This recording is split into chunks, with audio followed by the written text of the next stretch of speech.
Modular kitchen wardrobe, TV units, fall ceiling, color painting, office interiors, full waterproof, flexible budget లో design చేస్తాం. Call living interior. Welcome to Suman TV. Jagtial జిల్లా మాదాపూర్ గ్రామం.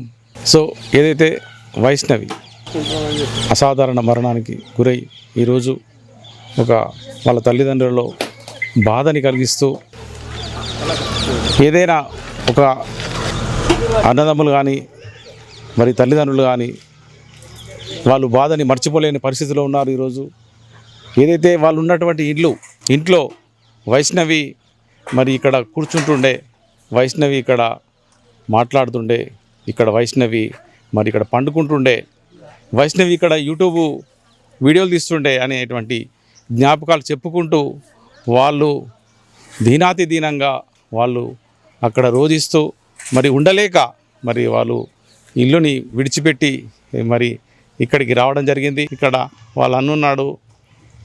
మరి వాళ్ళ అన్నని ఒకసారి మనము అడిగి తెలుసుకుందాం. అసలు సార్ చెప్పండి సార్, ఇప్పుడు మీరు ఈ బాధని ఎలా తట్టుకుంటున్నారు? అసలు మీ బాధని ఎలా తట్టుకుంటున్నారు? అసలు మేమే ఈ బాధని మేము తట్టుకోలేకపోతున్నాము. మిమ్మల్ని చూస్తుంటే ఇక్కడ ఎంత బాధ ఉంటుందంటే, ఇప్పుడు ఇల్లు విడిచిపెట్టొచ్చి ఇక్కడ చిన్న రేకుల షెడ్ వేసుకొని మీరు ఇక్కడ జీవిస్తున్నారు. మరి ఇక్కడ చూస్తుంటే మీరు రేకుల షెడ్ వేస్తున్నట్టు కనిపిస్తున్నది. మరి ఈ బాధని మీరు ఎలా మీరు బేరు చేసుకుంటున్నారు? తట్టుకుంటున్నామంటే ఇంకా బండరాయలం అయిపోయినామన్నా మేము. ఇన్ని చాలా రోజుల నుంచి ఎంత ఏడ్చినా, ఎంత న్యాయం కోసం పోరాడినా ఇప్పటిదాకా న్యాయం జరగలేదు. ఇప్పుడు కూడా ఇంత తల్లాడుతున్నాం, ఇన్ని వీడియోస్ ఇస్తుర్రు, ఇన్ని జరుగుతున్నాయి, ఇంతమంది వస్తారు, కానీ ఇంకా న్యాయం జరుగుతలేదు. ఒక పక్క నా చెల్లి గుర్తొచ్చిన కొద్దీ పానం పోతుంది. ఎందుకురా ఈ బతుకు, చచ్చిపోమన్నట్టు అనిపిస్తుంది.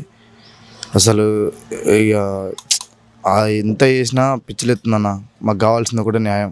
అరే మేము ఎందుకు పోరాడుతున్నాం, మేము ఎందుకు వీడియోస్ ఇస్తున్నాం, మేము ఇంతమందికి ఎందుకు సపోర్ట్ చేస్తున్నాం, అరే కొంచెమన్నా మీ అందరికి అర్థమవుతుందా? పెద్ద పెద్ద నాయకులకు చెప్తున్నా నేను. సార్ ఇప్పుడు మీరు చెప్పండి, మీరు ఇల్లుని వదిలిపెట్టి రావడానికి గల కారణం ఏంది? అసలు మీరు ఎందుకు ఆ ఇంట్లో ఉంటే ఏడ కూర్చున్నా నా చెల్లెనే గుర్తొస్తుంది, ఏటో చూసినా నా చెల్లెనే గుర్తొస్తుంది. ఆ ఇంట్లో తిరిగిన క్షణాలు యాదికొస్తే పిచ్చి లేచి అసలు మైండ్ పనిచేస్తలేదు. మా బతుకులు అంగడం అయిపోయినాయి అన్న.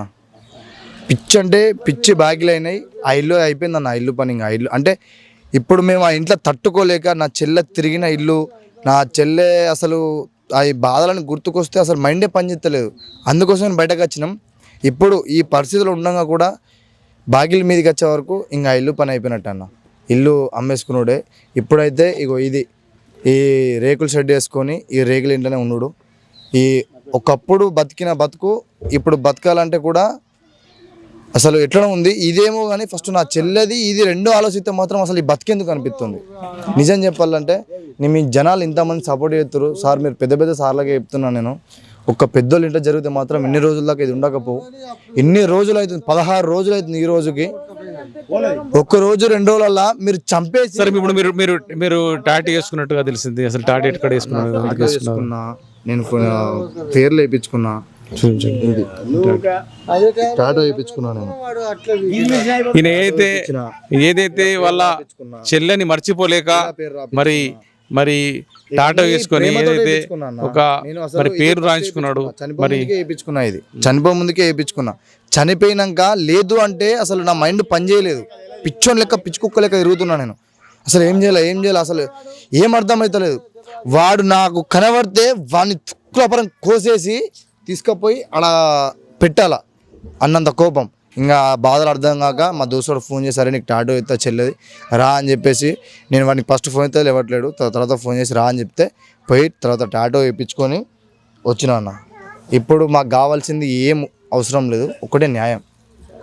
ఇన్ని రోజుల నుంచి ఇంత పిచ్చోళ్ళ లెక్క ఇంకా వీడియోలు తీసి సత్తున్నాము. మాకేం న్యాయం జరుగుతలేదు. ఒక బండరాయి లెక్క అయిపోయినాం. మాట్లాడడానికి కూడా పవర్ ఉండలేదు. అర్థం చేసుకోరి.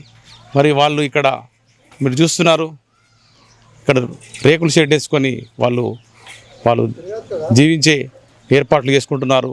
మరి ఏదైతే వాళ్ళ ఇల్లుని వదిలిపెట్టేసి ఈరోజు వారు ఇక్కడికి వచ్చి ఉంటున్నారు. మరి ఎంత దారుణమైన పరిస్థితి అంటే, మరి ఈరోజు ఇక్కడ మనము ఇంటి పక్క బట్టి వాళ్ళు కానీ ఇంటి ముంగటోళ్ళు కానీ ఒక 3 రోజులు 4 రోజులు మనము రోధిస్తాం, అయ్యో పాపం అంటాం.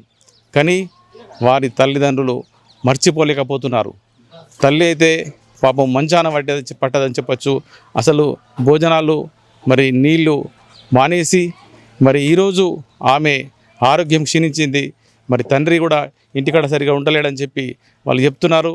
మరి ఈ బాధని పాపము వారు ఎవరు ఈ బాధకు మరి ఒక అమ్మాయి మరి 18 సంవత్సరాల అమ్మాయి వైష్ణవి చనిపోయినటువంటి బాధని వాళ్ళు తట్టుకోలేకపోతున్నారు. ఇంటి వాళ్ళు ఇల్లు పాది రోధిస్తున్నారు. మరి వాళ్ళ తల్లి రోజు ఆ అమ్మాయి చేసినటువంటి యూట్యూబ్లో చేసినటువంటి వీడియోలను చూసుకుంటూ నా బిడ్డ గిట్లుండే అని చెప్పి పాపం ఆమె చేస్తున్నటువంటి ఆమె ఏడుస్తున్నటువంటి జ్ఞాపకాలు చూసుకొని ఆమె రోధిస్తున్నటువంటి తీరు చూస్తుంటే కళ్ళు మన గుండె తరుక్కుపోతున్నట్టు పరిస్థితి ఉన్నది ఇక్కడ. ఇది ఎంత దారుణమైన పరిస్థితి అంటే మరి మనము మాటల్లో చెప్పలేనటువంటి పరిస్థితిలో మనం ఇక్కడ ఉన్నాం. మరి ఇంత బాధ ఇంత ఎవరికి కూడా రావద్దు. మరి అటువంటి దుర్మార్గుల్ని మనము వీళ్ళని శిక్షించాలి అని చెప్పి ఇక్కడ చుట్టుప్రక్కల ప్రజలు అంటున్నారు. అన్న కానీ వాళ్ళ తండ్రి కానీ వాళ్ళ అన్న కానీ మాట్లాడుతూ ఇక్కడ వాళ్ళ బాధని రోజుకు ఎక్కువైతుంది, మాకు బాధ కానీ తక్కువలేదు, మేము మర్చలేకపోతున్నాము, ఇల్లును వదిలిపెట్టి వచ్చేసాము అని చెప్పి చెప్తున్నాడు. మరి వాళ్ళ బాధని మనం ఇక్కడ రోజు వచ్చుకుంటూ మరి వారిని పరామర్శించుకుంటూ వారి యొక్క బంధువులు కానీ వాళ్ళ చుట్టాలు కానీ వచ్చి రోజు పరామర్శిస్తున్నట్టుగా తెలుస్తున్నది.